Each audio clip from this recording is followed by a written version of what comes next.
Hello students. आज के इस लेक्चर में हम डिस्कस करेंगे आवृतबीजी पौधों में लैंगिक जनन या सेक्सुअल रिप्रोडक्शन इन एंजियोस्पर्म्स, अर्थात कैसे जो सबसे विकसित प्रकार के पादप हैं उनमें जनन की प्रक्रिया होती है।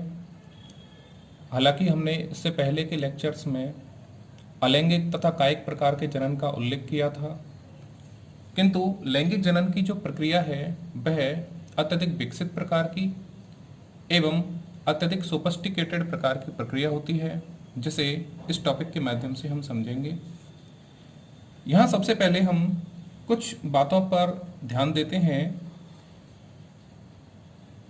एंजियोस्पर्म जो पादप होते हैं, यदि हम इनके फाइलोजेनेटिक डाइवर्सिफिकेशन की बात करते हैं, अर्थात उद्विकासीय विस्तार की बात करते हैं, तथा इकोलॉजिकल रेडिएशन अर्थात इनके पारिस्थितिक रूप से फैलाव की बात करते हैं, तो एंजियोस्पर्म जो पादप हैं वो आरंभिक क्रिटेशियस समय के दौरान उत्पन्न हुए थे, जो कि लगभग 135 से 65 मिलियन ईयर्स पहले दर्शाया जाता है। एंजियोस्पर्म पौधे कॉम्प्लेक्स प्रकार के रिप्रोडक्टिव सिस्टम से युक्त होते हैं, अर्थात इनमें जटिल प्रकार का जनन तंत्र पाया जाता है। इनमें नए पादपों का विकास सामान्यतः बीजों से होता है और बीज ओवरी में पाए जाते हैं तथा ओवरी स्वयं फ्लावर्स के अंदर पाया जाता है, अर्थात इनका जो मूलभूत जननिक जो भाग होता है वह फ्लावर्स होते हैं। एंजियोस्पर्म पादपों को हम परिभाषित कर सकते हैं, ये सीड बियरिंग बस्क्यूलर प्लांट्स होते हैं, अर्थात इनमें बीज पाए जाते हैं तथा इनमें संवहनी ऊतक भी उपस्थित होते हैं। ऐसे पादप सामान्यतः एंजियोस्पर्म पौधों के रूप में जाने जाते हैं। यह एक आरंभिक और एक इनिशियल जानकारी है जो आपको पता होनी चाहिए, जिसमें हमने देखा कि क्रिटेशियस पीरियड के दौरान इनका डाइवर्सिफिकेशन हुआ। ये कॉम्प्लेक्स प्रकार के रिप्रोडक्टिव सिस्टम से युक्त होते हैं। इनमें नए पादपों का विकास सामान्यतः सीड्स के माध्यम से होता है, जो ओवरी में पाया जाता है, और ओवरी जो है वह फ्लावर्स में या पुष्पों में पाया जाता है। और इनको परिभाषित हम कर सकते हैं कि एंजियोस्पर्म्स जो हैं वे सीड बेयरिंग बस्क्यूलर प्लांट्स होते हैं, अर्थात बीजधारी संवहनी पौधे होते हैं। पादपों में सबसे ज्यादा विकसित प्रकार के पौधे एंजियोस्पर्म्स को माना जाता है तथा इनमें जननिक भाग के रूप में फ्लावर्स होते हैं। फ्लावर्स की स्टडी को एंथोलॉजी कहा जाता है, जबकि पादपों को उगाना फ्लोरिकल्चर कहलाता है। वैसे फ्लावर्स का बहुत ज़्यादा योगदान होता है दैनिक जीवन में भी। फ्लावर्स अट्रैक्टिव होते हैं, मनमोहक खुशबू से युक्त होते हैं तथा इसके साथ साथ विभिन्न प्रकार के कार्यक्रमों में इनकी उपयोगिता होती है। पूजा, श्रृंगार इत्यादि स्थानों पर इनका उपयोग किया जाता है और पादपों के लिए ये महत्वपूर्ण जननिक इकाई के रूप में कार्य करते हैं। तो हमने देखा फ्लावर्स की स्टडी को एंथोलॉजी कहा जाता है, जबकि इनकी खेती को फ्लोरिकल्चर कहा जाता है। जो आवृतबीजी पादप हैं या एंजियोस्पर्म जो पौधे होते हैं, उनमें फ्लावर्स लैंगिक जनन के स्थल होते हैं।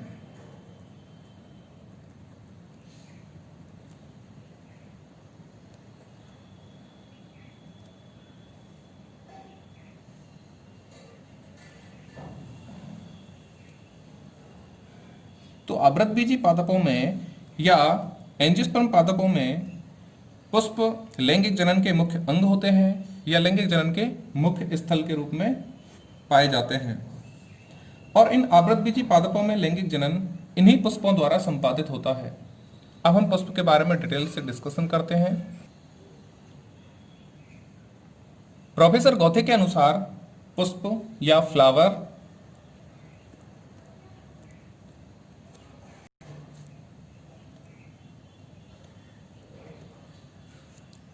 एक वृद्धि करने वाला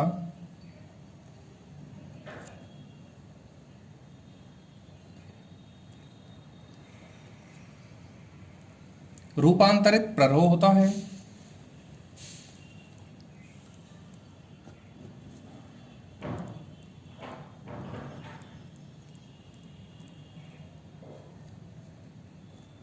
रूपांतरित प्ररोह को हम मॉडिफाइड सूट कह सकते हैं। तो देखिए, पुष्प जो होते हैं वह वृद्धि करने वाले रूपांतरित प्ररोह हैं। पुष्प की संरचना को अब हम ध्यान से देखते हैं। पुष्प, एक प्रारूपिक पुष्प का स्ट्रक्चर मैं यहाँ आपको शो करूंगा।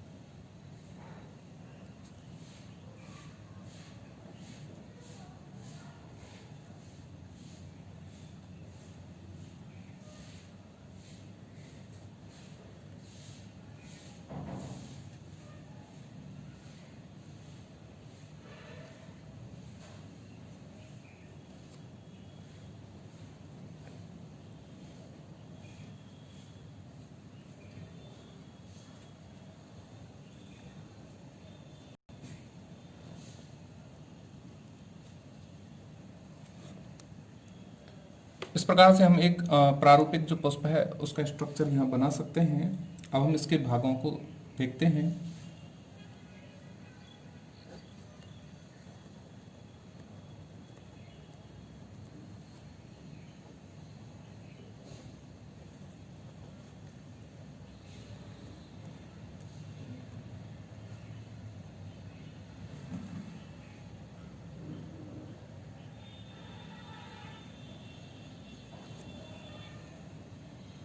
पुष्पासन,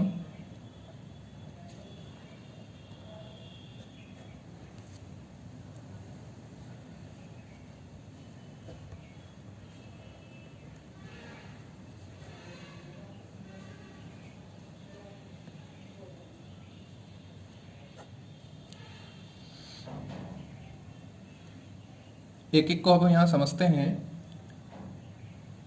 देखिए, पुष्प जिस डंठल या तने या शाखा से जुड़ा होता है उसे पुष्पवृंत कहा जाता है या पेडिसल कहा जाता है। इसके पश्चात बात करते हैं पुष्पासन की। पुष्पासन को थैलेमस, टॉरस या रिसेप्टिकल कहा जाता है और यह पुष्पवृंत का अगला भाग होता है। तो पुष्पवृंत का अगला भाग जो कि गुंबदनुमा होता है उसे पुष्पासन कहा जाता है और इसी के ऊपर पुष्प के अन्य चक्र लगे रहते हैं।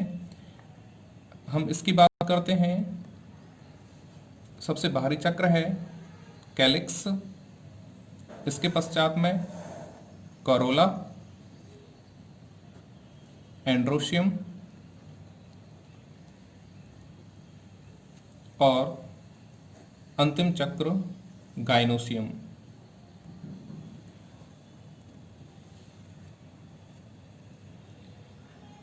ये सभी इसमें पाए जाने वाले मुख्य भाग होते हैं जिनको हमने देखा।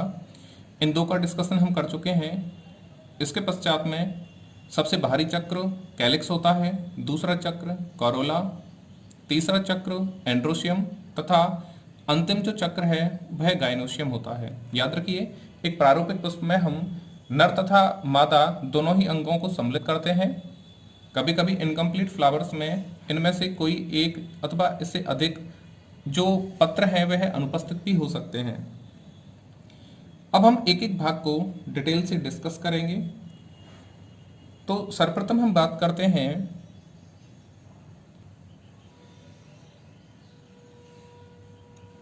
पेडिसिल।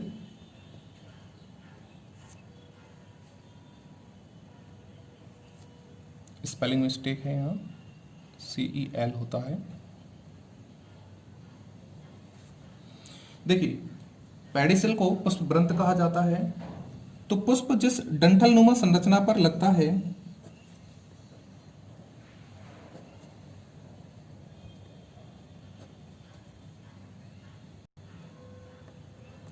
या इस डंठल से तने या शाखा से जुड़ा होता है,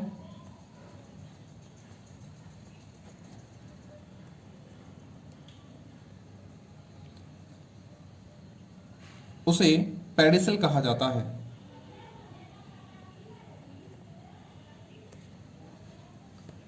नेक्स्ट है थैलेमस। थैलेमस को पुष्पासन कहा जाता है और पुष्पवृंत का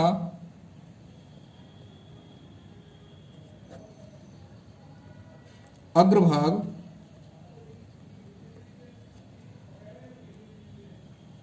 पुष्पासन का निर्माण करता है। ये अग्रभाग जो है वो फूला हुआ होता है। यहाँ देखिए आपको पेडिसल दिखाई दे रहा है, ये वो भाग है जिसकी सहायता से पुष्प किसी तने के साथ में या शाखा के साथ में जुड़ा हुआ है। और इसका अगला भाग जो होता है, जो यहाँ पे आपको दिख रहा है, ये वाला जो भाग है वह इसका पुष्पासन बनाता है और यह गुंबदनुमा आकार का हो सकता है। अग्रभाग पुष्पासन कहलाता है। इसके ऊपर अन्य चक्र लगे होते हैं,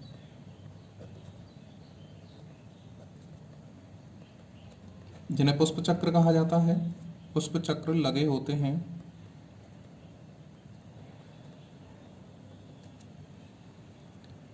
नेक्स्ट हम बात करते हैं पुष्प के अन्य भागों की, लेकिन उससे पहले हम इनको कैटेगराइज कर लेते हैं।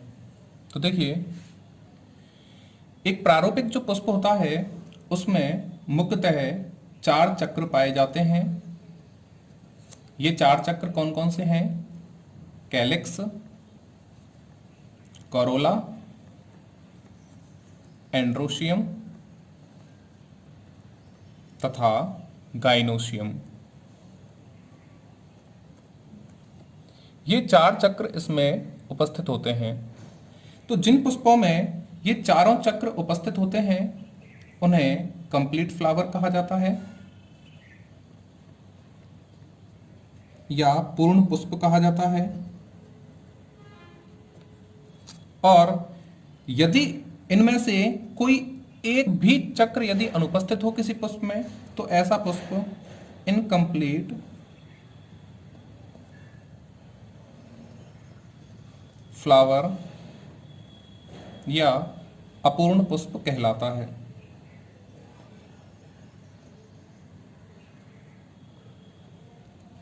तो देखिए, अगर हम पूर्ण पुष्प की बात करते हैं तो ऐसा पादप जिसमें चारों ही चक्र उपस्थित हों उन्हें पूर्ण पुष्प कहा जाता है।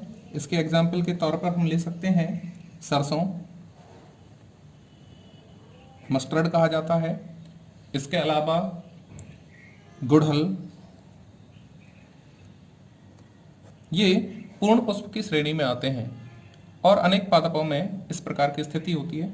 किंतु अपूर्ण पुष्पों में देखिए क्या होता है, सामान्य तौर पर इनमें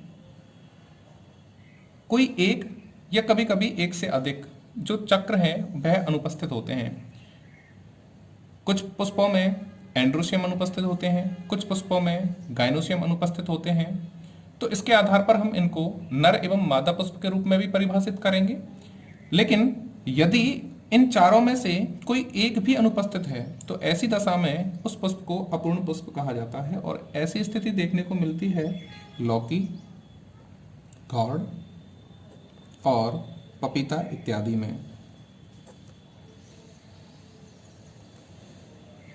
तो देखिए, हमने क्या बताया था, जिन पादपों के पुष्पों में एंड्रोशियम अनुपस्थित होता है अर्थात सिर्फ गाइनोशियम पाया जाता है, तो गाइनोशियम जो है वो मादा भाग होता है, इसलिए उस पुष्प को मादा पुष्प कहा जाएगा। और जिन पुष्पों के अंदर केवल एंड्रोशियम पाया जाता है, गाइनोशियम अनुपस्थित होता है, ऐसे पुष्पों को नर पुष्प कहा जाएगा। ये जो 4 चक्र हैं इनके आधार पर हम जो प्लांट है उसके पुष्पों को आसानी से स्टडी कर सकते हैं। अभी हम बात करें चक्रों के आधार पर हम 2 कैटेगरीज और देख सकते हैं।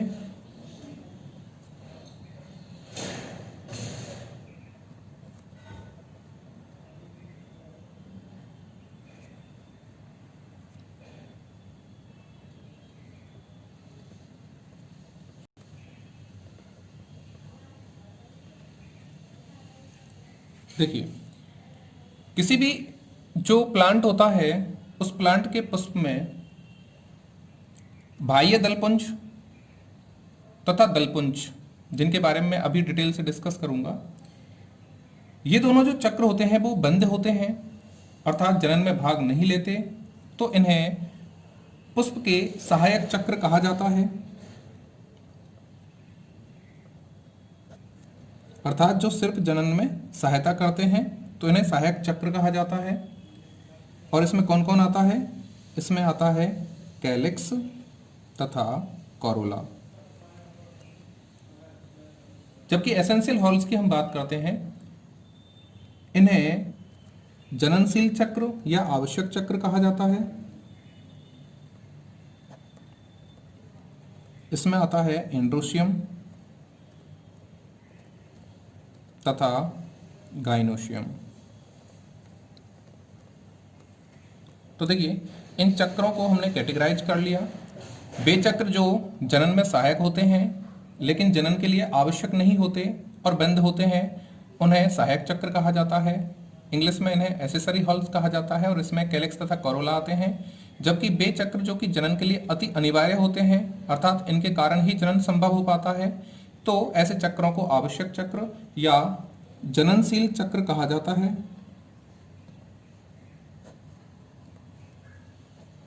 और इंग्लिश में इन्हें एसेंशियल हॉल्स कहा जाता है।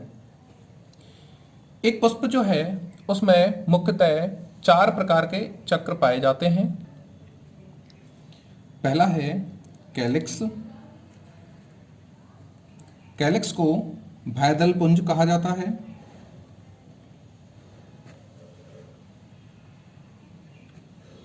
कैलिक्स सामान्यतः पौधे में सबसे बाहर की ओर पाए जाने वाले चक्र होते हैं और इनकी एकल इकाई को सेपल कहा जाता है,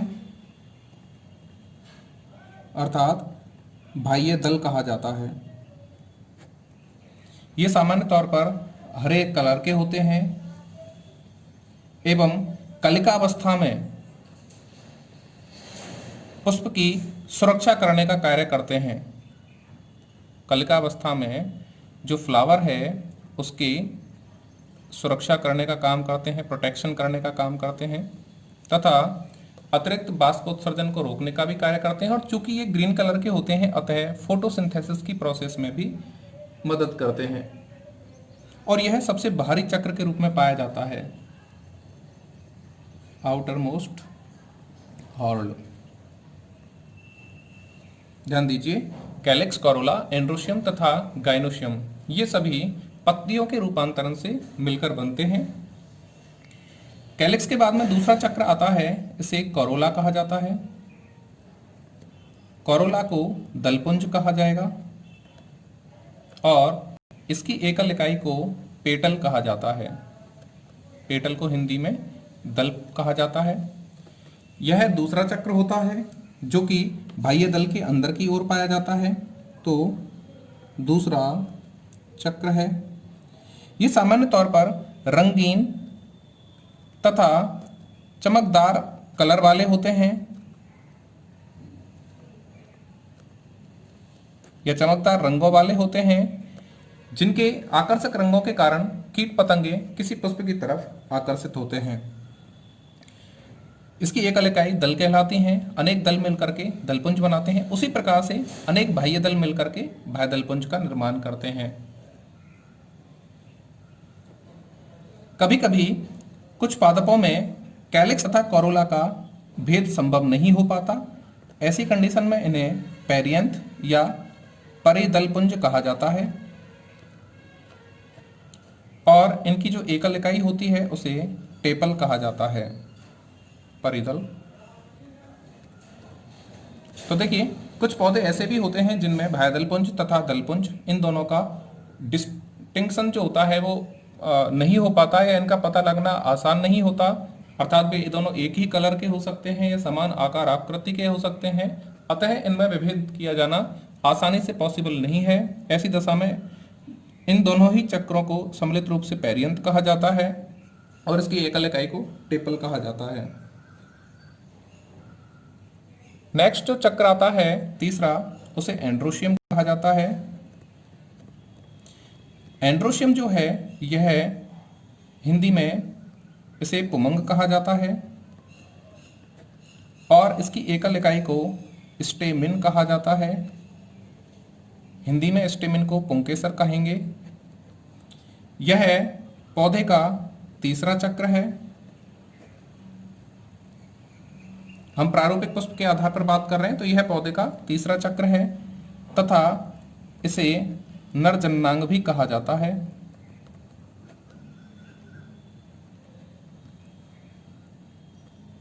इसमें स्टेमिन उपस्थित होते हैं और स्टेमिन जो होता है वह 3 भागों के अंदर बटा हुआ होता है, जो हम बाद में देखेंगे। अंतिम चक्र गाइनोशियम कहलाता है। गाइनोशियम को जायांग कहा जाता है और इसकी एकल इकाई कार्पल या पिस्टिल कहलाती है, जिसे स्त्री केसर या अंडप कहा जाता है। यह अंतिम चक्र होता है। अंतिम वह चौथा चक्र है तथा इसे मादा जननांग कहा जाता है। तो एक प्रारूपिक पुष्प के अंदर हम इनको देखते हैं। यहाँ इस पुष्प की संरचना में देखिए, सबसे बाहरी जो चक्र होता है उसे कैलिक्स कहा जाता है। इसके अंदर की ओर दूसरा चक्र पाया जाता है जिसे कोरोला कहा जाता है और इसके अंदर की ओर तीसरा चक्र है जिसे एंड्रोशियम कहा जाता है और सबसे अंतिम जो चक्र होता है वो लगभग मध्य भाग में उपस्थित होता है जिसे गाइनोशियम कहा जाता है। एंड्रोशियम की यदि हम बात करें तो एंड्रोशियम की जो एकल इकाई है उसको देखने पर उसमें 3 मुख्य भाग दिखाई देते हैं। हालांकि कुछ विद्वान इसे 2 भागों में ही विभाजित करते हैं। यह भाग एंथर कहलाता है, परागकोश, जबकि यह भाग फिलामेंट कहलाता है जिसे पुतंतु कहा जाएगा। और इन दोनों को जोड़ने के स्थान पर कनेक्टिव टिश्यू पाया जाता है जिसे योची ऊतक कहा जाता है। इसी प्रकार से मादा भाग में भी 3 भाग देखने को मिलते हैं। सबसे ऊपरी भाग को स्टिग्मा कहा जाता है,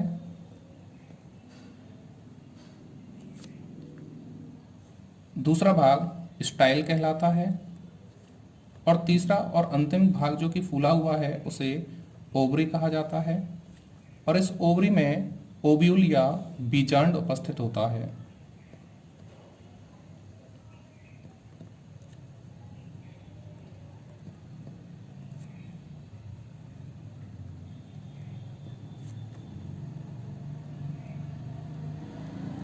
तो इस प्रकार से एक प्रारूपिक जो पुष्प है उसकी संरचना यहाँ हमने समझी है।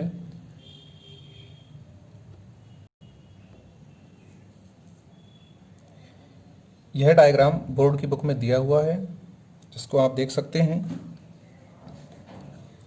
यहाँ पर आपको पुष्पासन या थैलेमस, यहाँ बीजांड या ओव्यूल, बाह्यदल, कैलिक्स जिन्हें बाह्यदल पुंज कहा जाता है, कैलिक्स को सिंगल दिखाया गया है तो बाह्यदल है, ये दल दिखाया गया है जो कि दूसरे नंबर पे आता है और इनका कंप्लीट जो दल होते हैं उनको सबको कोरोला कहा जाएगा। इसके पश्चात में यहाँ आपको एंड्रोशियम दिखाई दे रहे हैं जिनकी एकल इकाई आपकी पुंकेसर है।